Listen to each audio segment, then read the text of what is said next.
From Dolly's recipe বুকে সবাইকে আমার নমস্কার আর ভালোবাসা জানিয়ে আজকের রেসিপি শুরু করব। আজকে আমি গন্ধরাজ লেবু দিয়ে কুমড়ো আর আলুর ঝোল বানাবো। তার জন্যে দেখুন 300 গ্রাম কুমড়ো নিয়েছি এইভাবে কেটে, আর দুটো আলু নিয়েছি মাঝারি সাইজের, এরমভাবে ডুমো ডুমো করে সব কেটে নিয়েছি। আর দু টুকরো গন্ধরাজ লেবু নিয়েছি, তবে এটা দুটোই ব্যবহার করব না, একটা রস ব্যবহার করব আর একটা আমি গার্নিশিংয়ে ব্যবহার করব। একটা ছোট বাটির মধ্যে আমি সর্ষের গুঁড়ো জল দিয়ে ভিজিয়ে নিচ্ছি, আপনারা চাইলে বেটে ব্যবহার করবেন। আমি সবসময় মার্কেটের সর্ষের গুঁড়োই ব্যবহার করি, তো সেখানে আমি 2 টিস্পুন সর্ষের গুঁড়ো নিয়ে নিলাম আর একটু জল দিয়ে আগে থেকেই ভিজিয়ে রাখছি, কারণ 15-20 মিনিট এটা আগে থেকে ভিজিয়ে রাখতে হয়।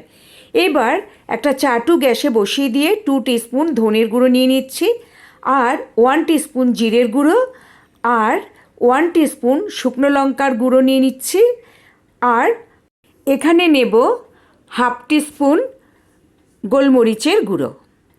এইগুলো আমি ভালো করে একটু ভেজে নেব। মোটামুটি লো টু মিডিয়াম ফ্লেমে রেখে আমি মশলাটা ভেজে নিচ্ছি, তবে শেষের দিকে কিন্তু এখন আমি পুরো গ্যাস অফ করে দিয়ে যে চাটু গরম হয়ে গেছে তাতে শেষ দিকটা ভেজে নিয়েছি, এইভাবেই দেখুন। এবার একটা মিক্সিং জারে আমি 1.5 চামচ 1.5 টিস্পুন রোস্টেড তিল নিয়ে নিলাম, আর 8টা ভাঙা কাজু নিয়ে নিলাম, যেটা আমি জাস্ট গুঁড়ো করে নেব, নিয়ে দইয়ের সাথে মেশাবো। এইভাবে করে নিলাম। আর আমি কিন্তু তিল সবসময় আগে থেকেই ভেজে রাখি, তাহলে অনেক দিন থাকে, নষ্ট হয় না। তো এটা আমি দইয়ের সাথে মেশাবো, কারণ দইয়ের সাথে এটা মিশিয়ে দিলে তাহলে কিন্তু আমি রান্নার সময় যখন দই ব্যবহার করব, দই ফেটে যাওয়ার চান্স থাকবে না। এখানে 3 টেবিল চামচ দই রয়েছে, যার সাথে এই গুঁড়োটা মিশিয়ে নিলাম। আর সবজিতে যদি আগে নুন দিয়ে দেই, তারপরে যদি আমি প্লেন দই দেই, তাহলে দই ফেটে যাবে। এটা মিশিয়ে দিলাম বলে আর ফাটার চান্স থাকবে না। আর দই পড়ে গেলে সবজি কিন্তু সেদ্ধ হয় না, সেই জন্যে নুন না, যতক্ষণ আমি নুন না দেবো সবজি সেদ্ধ হবে না। তাই আগে আমাকে সবজিতে নুন দিয়ে আধা সেদ্ধ করে তবেই এই দই ব্যবহার করতে হবে। এবার কড়াই গ্যাসে বসিয়ে তেল দিয়ে দিলাম প্রায় 5 টেবিল স্পুন মতো, আর তেল গরম হওয়ার পর 1/2 টিস্পুন জিরে দিয়ে দিলাম ফোড়নে। জিরেটা একটু ভাজা হলে তারপরে একটা বড় তেজপাতা 2 টুকরো করে এখানে দিয়ে দিচ্ছি, আর তেজপাতাটা একটু ভাজা হওয়ার পর 1/4 টিস্পুন হিং এখানে আমি ব্যবহার করছি। তো সব মোটামুটি একটু ভাজা হওয়ার পর তারপরে এখানে আলুটা সবার আগে আমি ভেজে নেব। দই পড়ে গেলে সবচেয়ে যেটা সেদ্ধ হতে অসুবিধা হয় সেটা হচ্ছে আলু। তাই আমি যেটা আগে বলছিলাম আপনাদের কাছে, যে সবজিতে নুন না দিলে সবজি সেদ্ধ হয় না, আবার নুন যদি আমি আগে দিয়ে দেই তাহলে কিন্তু মানে দই ফেটে যাবে। তো সেই কারণে আমি দইয়ের সাথে ওইগুলো মিশিয়ে নিলাম, তাহলে আর ফাটার চান্স থাকবে না। আলুটা আমি মোটামুটি ব্রাউন হওয়া পর্যন্ত ভেজে নিলাম, আর এটা এখন গ্যাস আমার মিডিয়াম টু হাই ফ্লেমে আছে, আর ফোড়ন কিন্তু লো ফ্লেমে দিয়েছি। এবার কুমড়োটাও দিয়ে দিচ্ছি, দিয়ে 5-7 মিনিট আরও আমি ভালো করে এটা ভেজে নেব, যাতে ম্যাক্সিমাম সেদ্ধটা মানে অন্তত 50-60% সেদ্ধ হয়ে যায় এটা, কারণ দই পড়লে আর কিছু সেদ্ধ হতে চায় না সবজি। আর লবণটাও দিয়ে দিচ্ছি যাতে সবজিটা নরম হয়ে যায়, আর স্বাদ মতো লবণ দিয়ে দিলাম, আর 1/2 টিস্পুন হলুদ দিয়ে দিলাম। দিয়ে এবার ভালো করে মিশিয়ে এটা প্রায় 5-7 মিনিট আমি কষাতে থাকবো। তাহলে এটা প্রায় 50-60% পর্যন্ত সেদ্ধ হয়ে থাকবে। তারপরে আমি যে দইয়ের সাথে কাজু আর তিল মিশিয়ে রেখেছি, মানে গুঁড়ো করে মিশিয়ে রেখেছি, সেইটা ব্যবহার করব। দেখুন ভালো মতো ভেজে নিয়েছি। এখন আমি ওই দইটা ব্যবহার করলাম। দইটা ততক্ষণ পর্যন্ত কষাবো যতক্ষণ পর্যন্ত না তেল ছাড়া ছাড়া হবে, ততক্ষণ এটা কষাতে থাকবো। তো আপনাদের এই রান্নাটা দেখার পর যদি ভালো লাগে তাহলে আমার চ্যানেলটা সাবস্ক্রাইব করে আমার পাশে থাকবেন, আর পাশের বেল আইকন প্রেস করে দিলে আমার সব নতুন রান্নার নোটিফিকেশান আপনারা পেয়ে যাবেন।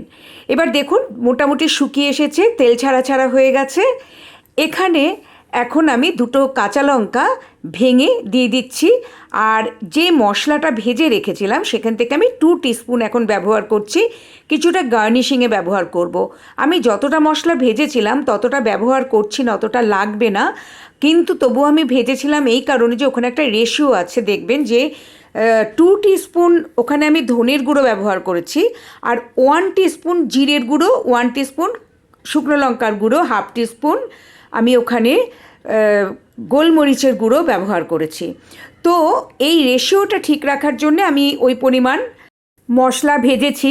আমি যদি ওখানে কম মশলা ভাজতাম, মানে আমি যদি ওখানে 1 টিস্পুন ধনের গুঁড়ো আর 1/2 টিস্পুন জিরের গুঁড়ো দিয়ে করতাম, পরে মশলা কম পড়ে যেতে পারতো, তাই আমি একটু বেশি ভেজে রেখেছি।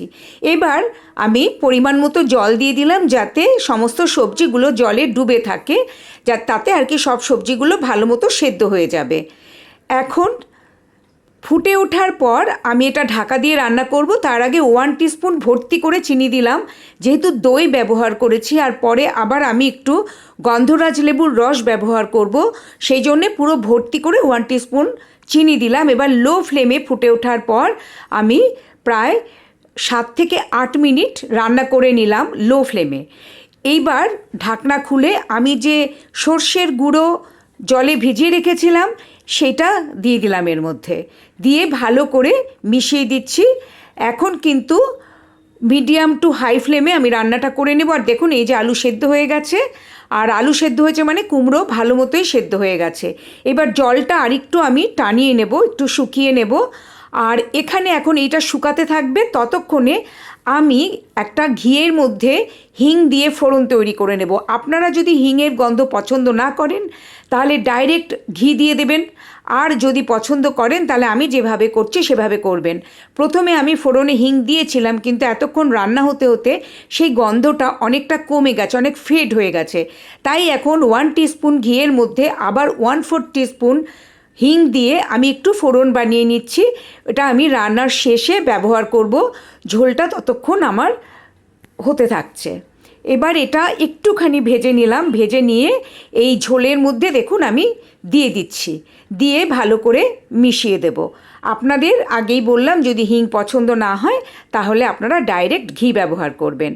আপনাদের কাছে অনুরোধ রইল, আমার এই রান্নাটা যদি আপনাদের ভালো লাগে তাহলে লাইক আর শেয়ার করবেন, আর আমাকে অবশ্যই কমেন্ট করে জানাবেন আপনাদের এই রান্নাটা কেমন লাগলো। এবার হয়ে গেছে, আর ঝোলও মোটামুটি শুকিয়ে গেছে। এখন আমি গ্যাস অফ করে দিচ্ছি, দিয়ে এই একটা টুকরো যে লেবুর রস এখানে ব্যবহার করছি। আর গ্যাস অফ করে কিন্তু এই লেবুর রস ব্যবহার করতে হবে। আর একটু ভাজা মশলা আবার আমি ছড়িয়ে দিচ্ছি ওপরে। আর গ্যাস অফ করে কিন্তু লেবুর রস দিতে হবে, তা নাহলে কিন্তু ঝোল তিতো হয়ে যাবে। এখন তরকারিটা আমি নামিয়ে নিচ্ছি। এটা একদম নিরামিষ, আপনারা চাইলে পুজোর ভোগেও ব্যবহার করতে পারেন, কিংবা নিরামিষের দিনেও খেতে পারেন। আমি আবার আসবো নতুন রান্নার সাথে। আজকের মতো নমস্কার।